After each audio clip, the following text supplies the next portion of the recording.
Pois bem, o evangelho de hoje, que é de Lucas capítulo 7, e a primeira leitura do segundo livro de Samuel, capítulo 12, falam-nos sobre a vida nova que começa pelo perdão. Você quer viver de novo? Começa a perdoar. Perdão é certamente a coisa mais difícil da nossa vida. Mas nós não podemos carregar o peso da falta de perdão. A pior coisa na vida é a gente não perdoar. Guardar ressentimento é como tomar veneno e esperar o outro que morra. É trágico a vida daquele que não perdoa.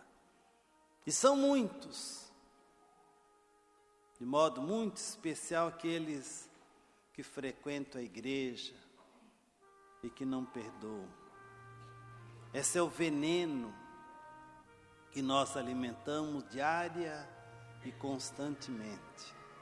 Não perdoar. A mais divina das vitórias do ser humano é perdoar. E como é difícil, né? Como a gente resiste ao perdão. Como a gente se acha tão importante que a gente acaba não perdoando as pessoas. Você que está aqui, irmão, você tem algum ressentimento dentro de você? Tem que perdoar. E não pode esperar para amanhã, não. Tem gente que na hora da morte não morre, porque nunca perdoou. Fica ali enrolando no hospital. Estou dizendo que são todos, né? Falta de perdão. Necessidade do perdão. O perdão é o maior remédio da nossa vida. Depois a gente não leva nada mesmo, né? Principalmente para o céu. Então tem que perdoar. E aqui nós vemos na primeira leitura essa figura fantástica de Davi. Porque o pecado, ele está dentro de todos nós. Mas o problema nosso não é o pecado. É a restituição da vida nova. É a restauração da vida cristã. E essa restauração nova só é possível através do perdão. O perdão dos pecados. Por isso que Davi é um modelo de homem que perdoou, que pecou, mas soube ter a humildade suficiente de buscar a reconciliação. A gente não perdoa por falta de humildade. O nosso orgulho invade o nosso ser. E o nosso orgulho nos impede a perdoar. Deus foi se revelando na história de Davi, na história da humanidade. E Deus se revela como misericordioso. Se Deus nos perdoou, por que a gente não perdoa? Não é? O que falta? Simplesmente o orgulho. Esse orgulho bobo que a gente alimenta e achando às vezes que nós somos grandes coisas. Né? Se a gente morrer, meu filho, vai virar um monte de fedor, de caatinga, que ninguém aguenta. É isso que nós somos. Por isso que Davi, ele é um modelo, ele era um modelo de rei, Foi o maior dos reis que nós tivemos. Davi foi o único homem que tinha o coração semelhante a Deus. Único. Não existia um outro. A Bíblia nunca disse sobre ninguém que alguém tivesse um coração semelhante a Deus, a não ser por Davi. Davi tinha todas as qualidades para ser um rei santo, e ele o foi. Davi foi o único que foi ungido 3 vezes rei. Único. Davi era um homem especial. Especial. Deus sempre olhou para Davi com misericórdia. Deus protegia Davi de forma a levá-lo nas suas mãos. Mas Davi também pecou. Não é porque nós somos privilegiados que nós não pecamos. Davi, ele era um grande artista, músico. No tempo que ele era rei, havia um outro rei, que era Saul, que perseguia Davi, porque achava que Davi queria tomar o seu lugar no trono, e perseguia. Davi teve todas as chances e oportunidades de matar Saul, de vingar Saul, mas Davi não fez, porque ele tinha um coração temente a Deus. A pior coisa da vida é quando nós vingamos as pessoas, ou vingamos materialmente, matando-a, ou vingamos falando mal, incriminando, comentando a vida alheia. Davi era aquele que, nas iras de Saul, que ele era neurótico, ele tocava a sua harpa e alegrava o coração de Saul, porque Saul tinha um espírito mau dentro dele. A pessoa que não perdoa, ela vai adquirindo um espírito negativo, que é o espírito do tormento, do desassossego. E Saul tinha. E quando Davi tocava a sua harpa, o Espírito de Deus tomava conta de Davi e acalmava o rei que o perseguia. E o rei tinha ciúme de Davi, porque Davi era talentoso, era um homem especial, era um rei especial. Ele sabia que quando Saul morresse, Davi ficaria no seu lugar. Davi era querido, estimado. Davi, quando ia às guerras, ele as vencia todas. Para Davi não tinha tempo ruim. Tudo era tempo bom, porque Deus estava com ele. Porque Davi era um homem segundo o coração de Deus. E quando a gente tem um coração semelhante ao coração de Deus, Deus sempre está conosco. Davi teve tantas vezes chances de matar Saul e não fez, porque ele sabia que matar não era o caminho da vingança, é o caminho do amor, que é o único caminho que nos aproxima de Deus. Mas Davi também teve seus tempos, seus dias frágeis de pecado. Certa vez, Davi, ao invés de ir para a guerra, ficou em casa. Sabe aqueles dias que você não quer fazer mais nada, que você toma para si tempo de folga, tempo de desocupação, tempo do ócio. É ali que o pecado começa a entrar na vida das pessoas, assim como entrou na vida de Davi. Estava todo mundo, seus generais e soldados na guerra, e Davi ficou em casa, no palácio, se refrescando. E ele passeava, talvez, nas colunatas do palácio real, estica o pescoço, arregala os olhos e vê à distância Betsabeia tomando banho, certamente nua. E aquilo atiçou o coração de Davi. O pecado começou a entrar aí. O pecado entra pelo olhar, pelo desejo, pela vontade, pela curiosidade, pelo ócio.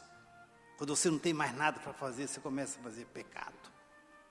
O pecado vai tomando conta dentro da nossa vida. É por isso que o pecado entra também dentro da nossa casa, dentro da nossa família, entra na vida matrimonial, entra na vida dos namorados, celebrando o dia dos namorados. Existem namorados por aí que vivem como fossem casados, já vivem no adultério antes do casamento. E é certamente o casamento que não vai ser nunca abençoado, porque não vive o projeto de Deus. É esse o pecado que nós precisamos arrancar da nossa vida. Os olhos de Davi se enchem de desejo por Betsabeia. Mandam chamar Betsabeia para que Davi a possuísse sexualmente, é claro. Infelizmente, Betsabeia ficou grávida. E agora? O que o rei ia fazer com uma mulher que não era sua? Era a mulher de Urias, o seu grande soldado de confiança, seu general de confiança, que estava na guerra. Ele iria voltar para casa e receber a sua mulher grávida. Grávida de quem? Do rei, do adultério. O adultério, quando entra na vida das pessoas, atrapalha tudo. Você quer desgraça na vida do matrimônio? Comece a adulterar. Aí você começa a maquinar coisas para se livrar do adultério. Como Davi ia sair naquela situação? O seu general estava na guerra. E a mulher grávida, de quem? Quando a gente tem pecado, a gente começa a pensar coisas, não é mesmo? Quando nós erramos, nós queremos consertar os nossos erros. E nós ficamos maquinando coisas e coisas. Isso que aconteceu com Davi. Mandou chamar o seu general. Mande chamar o nosso general Urias. Vou dar uma folga para Urias. Mas peça assim de dias de presente. E ele chegou para Urias, falou: Urias, você vai ficar uns dias sossegado, folgado, você poderá ir para sua casa e se deliciar alguns dias. Você vai ter folga. Mas Urias não foi para casa. Ficou na porta do exército.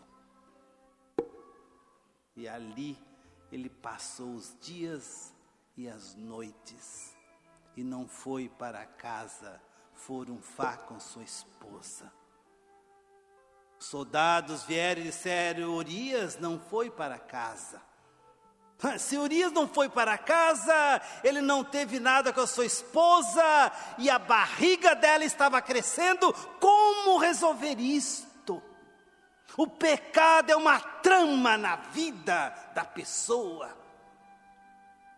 Davi teve que arrumar outra estratégia para matar Urias agora, porque não tinha outra saída.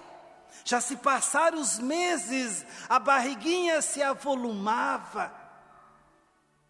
Agora a única saída, irmãos, era matar Urias. Mas como matá-lo? Matar com a sua própria mão? Não. Davi pensa assim: na guerra, mande colocar Urias na frente, no topo. Porque você sabe que na guerra nunca os generais morrem, só os soldados rasos. Eu estava na frente, no front da guerra. E colocaram Urias na frente. Claro que na primeira batalha Urias foi e morreu. E Davi achou que estava livre. Do pecado ninguém se livra, só do perdão. Pecado, irmãos, é uma desgraça na vida humana, na nossa vida. E agora, Davi estava mais ou menos sossegado, feliz porque Urias ao menos morreu. Ele estaria livre agora para assumir o seu adultério. Você que pensa, né, Davi? Deus tem seus profetas. Apareceu Natã. E Natã conta uma história para Davi. E Davi cai na arapuca. E Natã diz: este é você, Davi. Do que você fez. Você não deveria, como rei, ter procedido assim. Porque o seu exemplo foi de baixa categoria. E assim o texto vai desenvolvendo toda essa história. É por isso que Davi depois cai dentro de si, em si, e lamenta profundamente o seu pecado. E aí aparece o Salmo 51, pequei, Senhor. Pequei, Senhor. E a vida de Davi foi uma vida de reconstrução do pecado que ele havia cometido. Na vida dos nossos pecados, irmãos, nós passaremos o resto da nossa vida nos reconciliando por termos pecado. Porque o pecado é esse veneno que mata aos poucos a vida da pessoa. E esse veneno foi matando Davi aos pouquinhos, até que Davi volta em si.